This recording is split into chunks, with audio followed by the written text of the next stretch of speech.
ஏன் இந்த பாவங்கள் ஜெகதீஸ்வரா, ஏன் இந்த கோலங்கள் பரமேஸ்வரா, ஏன் இந்த தடுமாற்றம் சர்வேஸ்வரா, ஏன் இந்த அவலங்கள் கங்காதரா.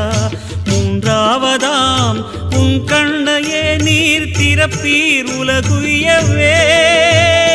ஆதி அறியாமலே வாழ்ந்து வரும் வாழ்விலே ஆசைகளின் ஆட்டமே பாரு. வாழ்க்கையில் சாவியும் ஆழியில் வீழ்ந்ததே, வழி என்பதென்ன இனி கூறு. கைலையில் தாண்டவம் ஆடியது போதுமே, பூமியில் நீ